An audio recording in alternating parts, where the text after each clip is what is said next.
Blue Moon is brewed with Valencia orange peel and a touch of coriander. It's a creative twist on a Belgian-style wheat ale for a taste that shines brighter. Taste responsibly. Blue Moon Brewing Company, Golden, Colorado. All right, let's see where this ends up today. This one should be fun. This week has been a stressful one for me personally for a variety of different reasons, and so I have been more emotional than I would usually be. I have largely not been terribly emotional my entire life. Maybe that's why I'm fat. All those repressed feelings. And so this week has been an emotional one. So I want to discuss everything that happened yesterday, probably for the length of the show, with brief intermissions to talk to Chris Sims and Big Boy. Because and to pick out of a bucket of death as well, because Mina tried to slither her way out of that yesterday. And so we're going to bring her in by phone to do the bucket of death with everybody, the last one of the year. And so this is our last show of the year. We disappear after this, so this is going to have some mailing into it. And mailing it into it, and depending on how it goes, maybe it just, is the last show forever.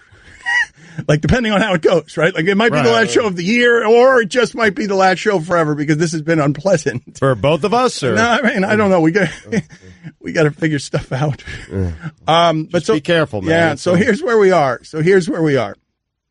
Yesterday on the show, the commissioner of baseball came on, and my tone was bad, as it often is around here, which is why I get fined $5 for tone.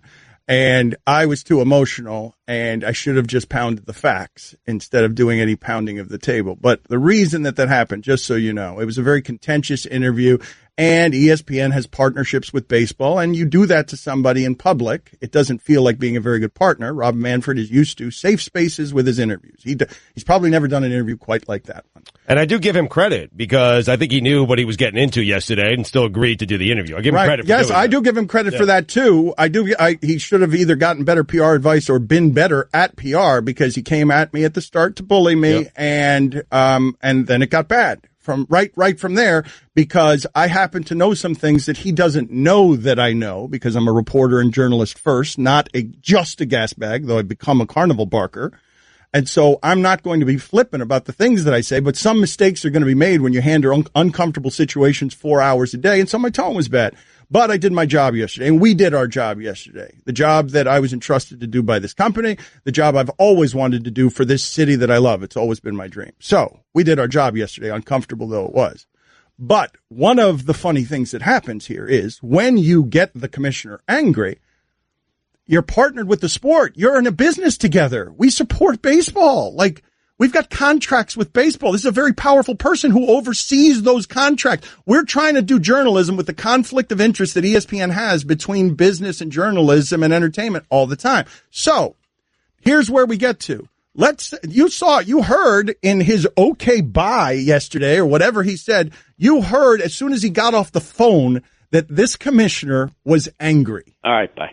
You heard it during the interview. He's like, I'm not going to be deposed. I'm not going to sit here and have you call me a liar. But I've seen paperwork, and Barry Jackson of the Miami Herald, a respectable newspaper, went on Spain and Fitz last night, and he did more reporting on this than even I have done on this. And so here's what happened yesterday, just so you understand if you weren't a part of anything that happened yesterday.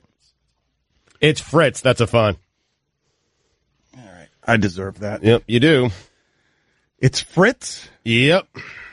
Isn't there a Fitz somewhere? There is, but Sarah was doing the show with someone named Fritz. But isn't there a Fitzsimmons right after that? I'm sorry. Bad information. It's Fitz. No fine. Wow. Whose fault is that? I don't know. Not mine, though. Well, I mean, you were there to find me. You got in there right. I mean, nobody else gave me that information other than you. But Mike said it in my ear. That's a fine. Yeah, I owe some money here. Unfortunately, I don't have any. Let me see. It's also a fine. No, I really don't have any today. But that's also a fine. If you say you don't have any and then reach in and we see that you do have any, then it becomes, somebody come in here and search his pockets. What? Somebody come in here and search. I'm going to go. Don't make me do it. I'll go in. Oh, man, I just found a 20 spot. All right, so that's $3. That's another fine. Right. Stugotz gets, yes. Off of your bad information. You have a bunch of 50s. He gave me bad information. You keep blaming him. Those are all fines. We're up to 5. Tone! No, I haven't done anything yet. We've got measures in place today. Mike, what are some of the measures in place today for when my tone gets bad? We're actually going to reel you in. Okay. Okay. That's a big rod, and we need it. Big rod, you're fighting a big fish, but it's weak. It's a fat fish, but it doesn't have any strength or fight in it. It's just a grouper or a flounder. It'll just flop around on your desk and ask you for a drink and some cheese. It's not a tough fight for this fish. It'll just eat and then die. All right, back to Barry Jackson, who was on with Fritz and Sarah Spain last night. All right, that's not the name of the show. It's Sarah Spain. I don't know what the name of the show is. It's Spain and Fitz. And so Barry Jackson was on. And so this is what happened yesterday. If you're not familiar with what happened yesterday, this is the whole backstory. So it's been an emotional week for me.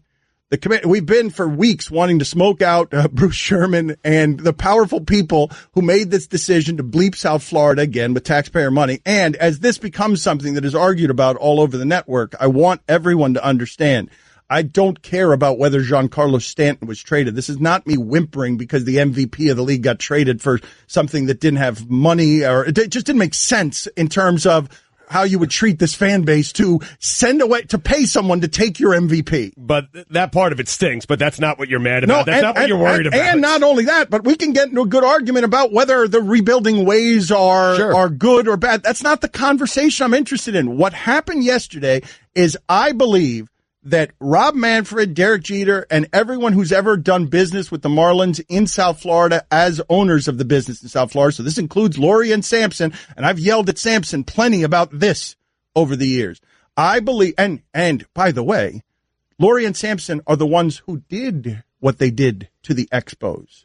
What I am fearing is that we've built a stadium in the only city I've ever loved for a sport that in 20 years is going to move and then blame us for not supporting it when it's been them that 4 times has betrayed and angered this fan base, because the business structure is every time the business is not working, go bleep South Florida. Mm-hmm. And so if Jeter fails, it's going to be done, dude. Right. It's going to be, if Jeter fails in a public way where they can't fix this, and contractually, because I've seen the documents, and so has now Barry Jackson of the Miami Herald, this is in place. I've seen the documents.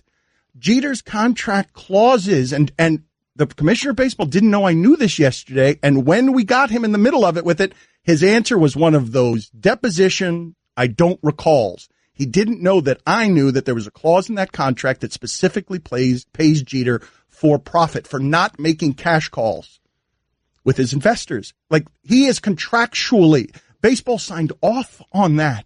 And so what I'm worried is they're all conspiring so that if it fails again, they can blame us, and we will be the Expos. Right. They'll blame us. We'll be left without a team, and 3 different ownership groups will have made a lot of money. That's right. Yeah. The mistake, whatever, they're running their business well, but literally at the expense of the customers down here. Correct. So anyways, with all of that as context, we start the interview and the commissioner tries to bully me. He comes in interrupting me because he's used to soft interviews. Yep. He'll never be on the show again. We might have damaged the relationship with ESPN for all I know. Like, I don't know if you could rest. I don't think he'll ever come on here again. I think that his okay bye or thanks bye is the final time we will ever hear from Rob Manfred on this show. That was forever? All right, bye. Yes, I think that was a final goodbye. And I want Bruce Sherman on here to answer some of these same questions. I'm going to send hip-hop hot dogs to his house and everywhere else to try and get him to answer. Like, we are now going to we have done, and I was not looking to get the commissioner to embarrass himself, and I certainly wasn't looking to embarrass myself for this network. I simply wanted answers to difficult questions. And so the beginning part of that interview was not me grandstanding. It was not me it was me emotional and bothered. And then the first question I asked the commissioner, he won't answer it. He won't give me a yes or no answer. And then when he does answer it, the thing that he says, I know to not be true. And so that's where we're starting. And that's what happened. And that's where it escalated. He thought I was just a radio gas bag. He did not think that I actually knew and had facts. And so here is Barry Jackson on Spain and Fitz giving you the facts. He was totally aware of it, and I think he was disingenuous in his interview with Dan Lebatard today. Now, you could parse words and say that Manfred was correct in saying he did not know that the Marlins specifically would trade Stanton, Gordon, and Ozuna. But for him to suggest that he was unaware that there would be significant payroll slashing is simply not accurate, because in order for Jeter and his business partner, Bruce Sherman, to get the team, they prepared this document, which was called the Project Wolverine, for reasons unknown. And this document was circulated to potential investors, several of whom ended up investing. And it specifically said that under his plan, payroll would be cut from $115 million last season to $90 million this year. So Major League owners were aware of this financial plan. So was Rob Manfred. This came up during the approval process. So for the commissioner, and with all due respect to him, but for him to go on Le Batard's show today and say that he was unaware of this plan simply rings not accurate to me. And so I should have said it that way. I mean, Barry crushed it. No, but I should have said it that way. It would have done that. But here's my objection. Here's my objection. If I had said it that way, that interview wouldn't have been what it was. And this is where my objection lies, okay? So now I've caused a problem between ESPN and the Commissioner of Baseball, where they have a business partnership. And I could see where that would create some discomfort for ESPN, for Manfred, and for me. But what I'm telling you about everything involved here is, man, ESPN enjoyed the holy hell out of that content, though. Enjoyed the holy hell out of it. Ate it up, swallowed it up, but didn't like how it felt. And that's journalism. Like, we got at the truth, and it was deeply uncomfortable. And I still fear that they're going to treat the Marlins like the Expos, and nothing that happened yesterday dissuaded me of that. Maybe they rebuild in a way that is successful and brings fans, but if they don't, the fail-proof method that allows Lurie to buy in for $10 million and cash out at $1.2 billion is South Florida gets bleeped and bleeped and bleeped again, and the most powerful man in that sport, or the commissioner of that sport, the face and the voice of that sport, came on this show to answer difficult questions yesterday and started with something that wasn't true. And that journalism is about getting at the truth. And that's where all of that went off the rails. It's not me being a crybaby. It's not like I could have done this to Manfred yesterday and just done a radio wacky hijink show where we're just playing Lane Kiffin, imitating Al Davis. He's a liar. Like, I could have done that all show. I would have had great fun doing just setting off bombs, because I want to treat people with respect. But if you're going to come and bleep my city as a powerful person, like, and then lie and then not be accurate and then not be accurate. He's a liar. Mm-hmm. Don't do that. Let's not call him a liar. He's a liar. No. He's a liar. No. Reel me in. Reel me in. I don't want to be calling anybody a liar, but some of that stuff that happened yesterday didn't smell right. ESPN Radio is presented by Progressive Insurance. Last year, over 3 million drivers switched to Progressive. Call or click today and find out if you could save. Here's your SportsCenter update. A semi-truck hauling a large trash bin crashed and plunged into the swimming pool of the home owned by Trailblazers guard Evan Turner. Slow time in sports, huh? Cam Newton says that he doesn't believe Jerry Richardson should sell the team and will stand by him until all the allegations are proven. For all the latest headlines and information, tune in to SportsCenter on ESPN Radio all throughout the day. It is Dan and Stu from the Clevelander in South Beach on ESPN Radio. Catch me and Mike Golick Jr. every Sunday for weekend observations from 7 to 9 a.m. Eastern on ESPN Radio and the ESPN app. 30 for 30 podcasts have returned. These are stories you just have to hear to believe. Subscribe right now in the Listen tab of the ESPN app or Apple Podcast, brought to you by the City Double Cash Card. All right, so we try to be transparent with the audience with varying degrees of success about how we do this show, where we do this show. So, and I find all of this, the intersection of power and money and journalism and networks in bed with the people they cover because we have business transactions. I find all of this fascinating, but it's complicated, okay? And so many of you are calling me many names today, which you're calling me a crybaby. You think I'm arguing about whether or not the rebuilding ways of the Marlins are the right way to do it. Trade an MVP. I'm not arguing about a traded right fielder. I'm not arguing about whether it's better to do it the way the Astros or the Cubs do. Everyone gets stuck on that.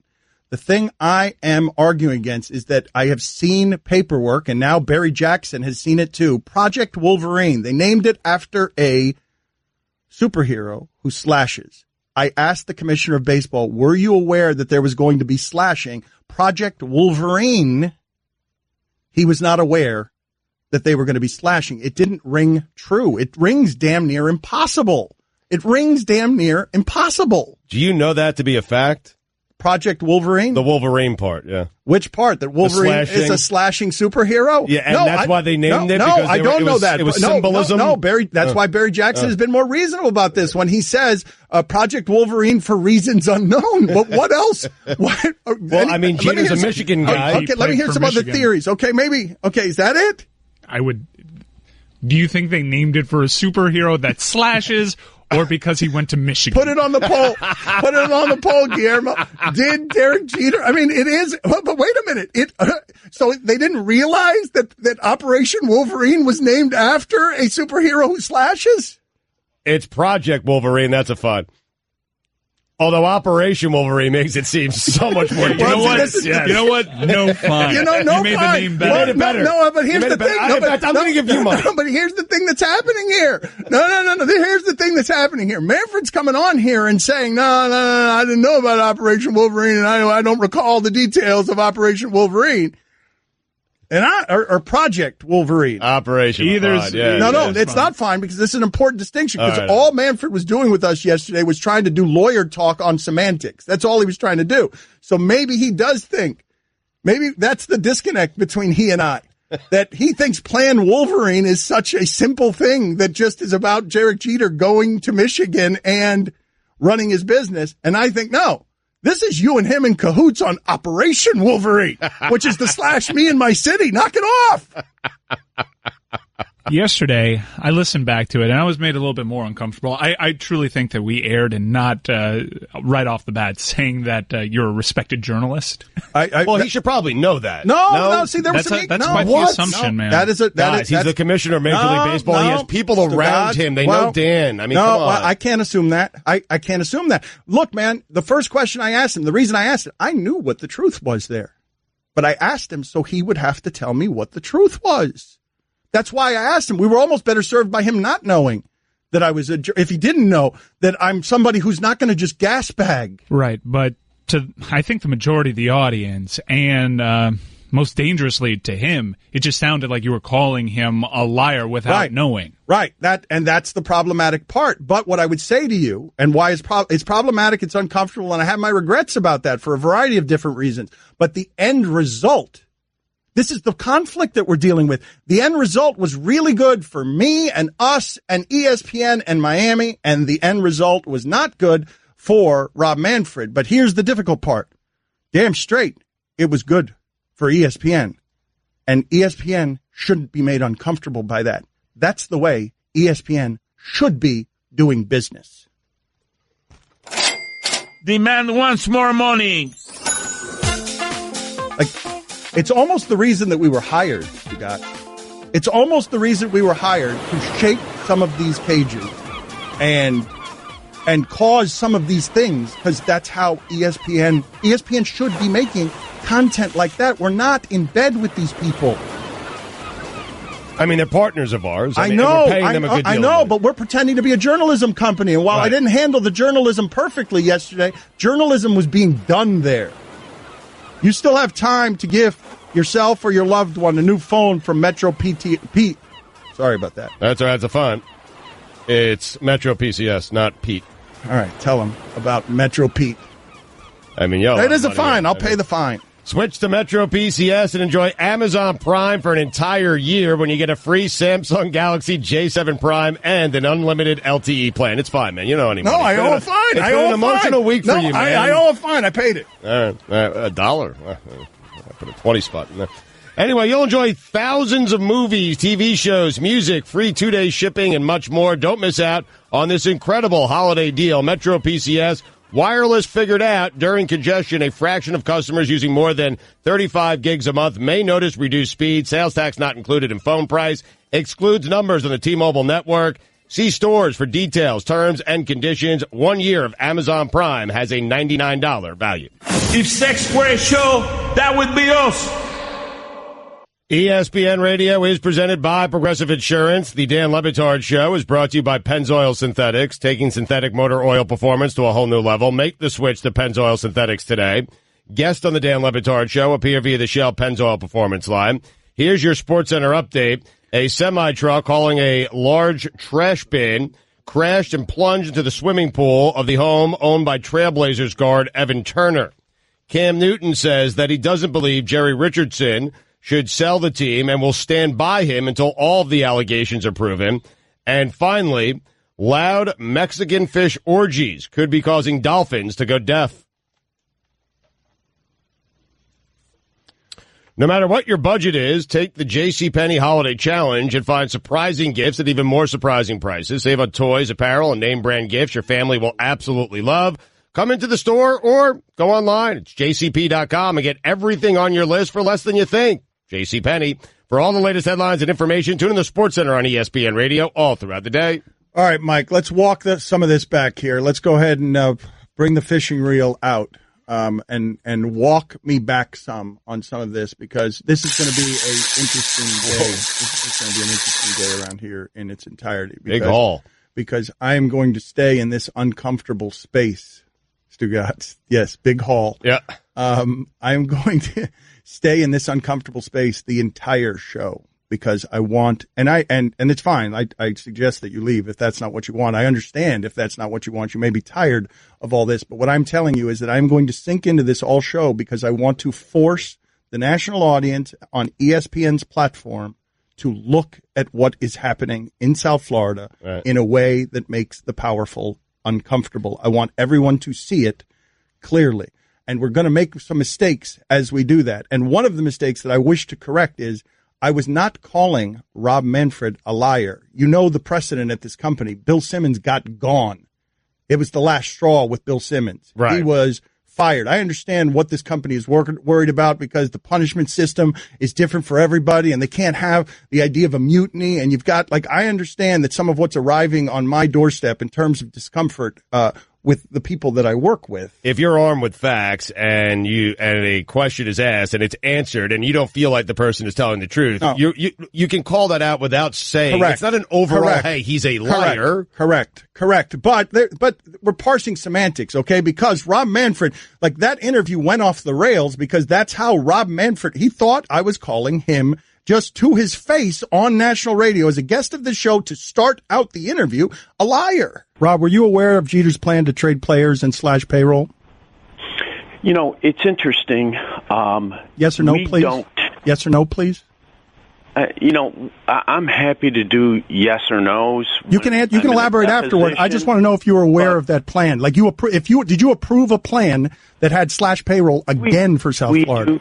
We do not approve operating decisions by any ownership, new owners, current owners, or not. And as a result, the answer to that question is no. I'm not going to be deposed like this is some adversary thing. You want to ask me questions, I'll answer them the way that I want to answer them. Okay, but if that's not fine. Good enough, we can move on. No, that's fine. I'll do it that way. But you can't come. You're coming on here and saying that you weren't aware of Jeter's plan to trade players and slash payroll. We're starting with a lie, Rob. That's where we're starting. You can't tell me you're not aware of that. And have you call me a liar? I explained to you that we do not get involved in operating level decisions in the ownership process, the ownership approval process. Clubs make those local decisions. Rob, were you aware of his plan, though? Were you aware of it? No. All right. So we finally got him to know. Mm-hmm. So now what you have is the admission publicly that the commissioner, by saying no to that, didn't know that selling an alleged bad business for $1.2 billion to a shortstop, didn't know any of what that shortstop had planned. Think about that for a second. Crazy. Now, I know ESPN doesn't want me to call the commissioner of the league a liar, but let that sink in for a second. The commissioner of baseball is telling you that he sold a $1.2 billion franchise that we're all being told is a bad business to a shortstop who doesn't know what he's doing and has no experience with this without ever asking him what the plan looked like. When I happen to know that he saw that plan. I know it because of the sources that I've talked to. So that's where we are. I don't want to call him names. I never called him a liar. I said we're starting with a lie, with something that's not true. Right. And we can parse semantics on all of that. But we started the interview with A, him getting angry, B, him trying to bully me, and then starting the interview by telling me something that I know to not be true based on documents and journalism I've done. That's where we started. Now, the company and Manfred and baseball and Boog Shambi and Max Kellerman, they can all put that on me. And every last one of them is wrong. Every last one of them is wrong. We did our job yesterday. We did journalism yesterday. We tried to make it funny. Mm-hmm. Thank you. There was something funny about it? Or? We tried to make it good and funny around it. But yes, this gets me hot and it gets me agitated because I must have missed the funny.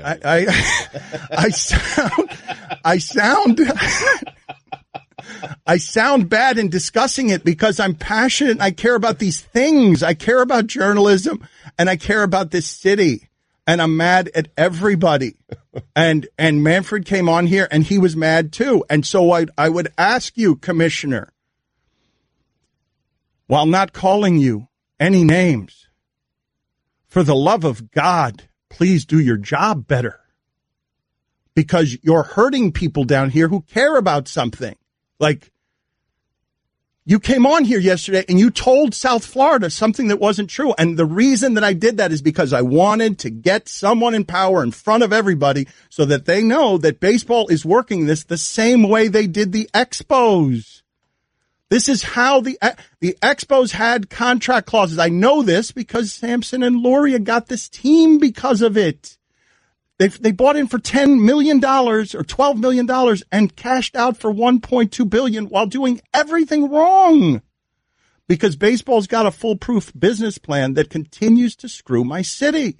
And I'm asking the commissioner and baseball to stop that, even if it risks them embarrassment.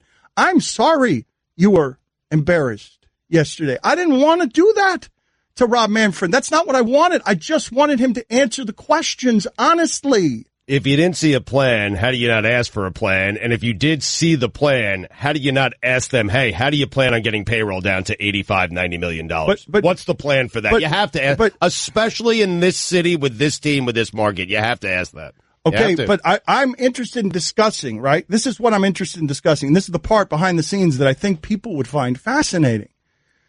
The way journalism works, the way ESPN works, the way business works, the idea of conflict of interest as the media changes all around us throughout America and fake news and everyone questions journalism and everything else.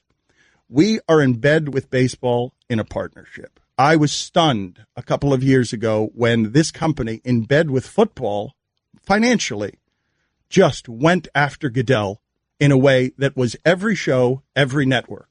And I remember saying at the time, who ordered that? Like, how did that happen where we all had permission to just set fire to the commissioner and call for his firing when we're in business with this? And so I understand who we're bleeping with here. This is a powerful person with power at the company. You know what I mean? Because he's got a business arrangement with the company. He's running a powerful business. And he's running a powerful business in which he gives a $1.2 billion franchise to a shortstop and doesn't ask him questions. All right. I am not going to sit here and treat that with kid gloves. Like, I'm just not. And neither should this company. That's what I'm saying. And so now we find an interesting fight here where let's make some people uncomfortable. And I'm not just talking about Manfred here. I'm talking about inside our building. Let's make people uncomfortable because this work, when done well, that's what it does. And it may end up in me getting blowtorched and just finished and our career ending, but let's make people uncomfortable. It's the job. You're making me uncomfortable. I'm making myself uncomfortable. Well, stop.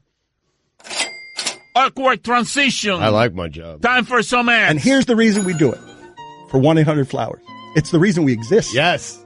Like this stuff. This is why we do it. ESPN, it's all over the networks. The content that is objectionable from yesterday, all over the network, sponsored by 1-800-Flowers. Have you potentially ruined a corporate sponsorship? We'll send some 1-800-Flowers. That's right. Yeah. What happens when you've nuked your relationship with baseball? Send 1-800-Flowers. And right now, great deal. When you order the beautifully crafted holiday flower tree, you'll get 20% off. That's a hand-designed 1-800-Flowers holiday flower tree. 20% off right now. The holiday flower tree is elegantly designed with fragrant greenery, roses, mini carnations, and a merry red bow on top, making it a truly one-of-a-kind gift. Perfect for spreading joy in your own home or in the homes of your friends and family just in time for Christmas. 1-800-Flowers works with premier farms around the world to ensure you get the best flowers available for the best price available. 20% off the gorgeous 1-800-Flowers holiday flower tree is an amazing offer, but you have to hurry. The offer ends Friday. To get the gorgeous holiday flower tree for 20% off, it's simple. Go to 1-800-Flowers.com, click the radio icon, enter code Dan. That's 1-800-Flowers.com, code Dan, but you better hurry again. The offer ends on Friday. Ho, ho, ho! Happy holidays from the Dan Le Batard Show on ESPN Radio. Guests on the Dan Le Batard Show appear via the Shell Pennzoil Performance Line. Get in touch with the show anytime to the 1-800-Flowers Twitter feed at Le Batard Show, at Stugat790. If you are short on time and searching for the perfect present, 1-800-Flowers.com is your answer. Whether you order the beautifully crafted holiday flower tree, you'll get 20% off. It's a great deal. 20% off. The offer expires tomorrow, though. Take advantage right now. 1-800-Flowers.com/ESPN. So I understand that many of you listening right now, this is a national radio show. If you don't know the backstory of this radio show, this has always been a Miami radio show. It is still proudly a Miami radio show. Miami's the only city I've ever cared about. And when we came to ESPN, and just so you guys understand, if you don't know the backstory, I didn't really want to work for ESPN. I liked my deal, but ESPN said, we can give you something that's even more Miami. And so I said, prove it. And they did. And so this is a Miami radio show that happens to be national. We were doing a national radio show in Miami for many years before ESPN decided to pick it up. And so that's the backstory here as we arrive in a place where I am spending a show talking and spending weeks talking about something that I understand that the nation largely doesn't care about. Even as I see Stephen A. Smith right now on First Take with Derek Jeter, it says the man with the plan. They're talking about me now? Whose side are you on, Manfred or Le Batard? Well, let me hear what they're saying here. They're talking about specifically me? Dan Le Batard is invested in South Beach. He's invested in Miami. We have nothing but profound respect. They should be proud to have him down there in Miami. We love him dearly. But the other side to all of this is that the commissioner is not running the Florida Marlins. He doesn't run the organization. You had a whole bunch of prospective buyers. When somebody came to buy the team, all of them had to give their projections and what their goals were. Their financials, their financial reports. According to the reports, Derek Jeter and those guys made it very clear that they were going to try to cut payroll to about $85 million. All right, turn that down. Yes, Derek Jeter. That's not what the commissioner of baseball said to us yesterday. He said Derek Jeter didn't make it very clear. Right. This is where I started in my head after listening back to that first segment, playing devil's advocate. Well, we had Loria. We wanted Loria gone because Loria was just going to do what this ownership group was. And we were told by David Sampson, former Marlins team president, that all the ownership groups would have been in the exact same position. So I was thinking to myself, well, then what do you want Rob Manfred to do? And then I realized they're in that position because the price is $1.2 billion. Well, but that's the thing. Here's the thing that I didn't say to Manfred because it was contentious. I said to him, you cared more about the $1.2 billion market price than you cared about South Florida's fans. And he said, you have no idea what I care about, and said something about having a home in South Florida. I've seen him quoted as saying he was very pleased with the market price. It's his own words. It's not something I've seen. But of course he's pleased with the market price. I know, but I thought it was the objective from the start, which is why Jeter got fleeced, which is why it was the objective from the start. To me, that's the part that's offensive. They're allowed to run the business that they want. Right. And there are parts of this that are cold and unemotional and very good business. We could blame Lurie and Sampson more than baseball. It's fair to say the commissioner of baseball.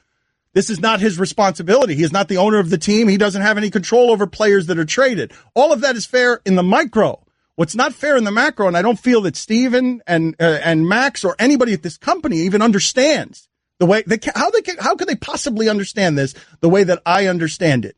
They are killing baseball in South Florida, and the commissioner of baseball oversees baseball. Like, how do you not see that?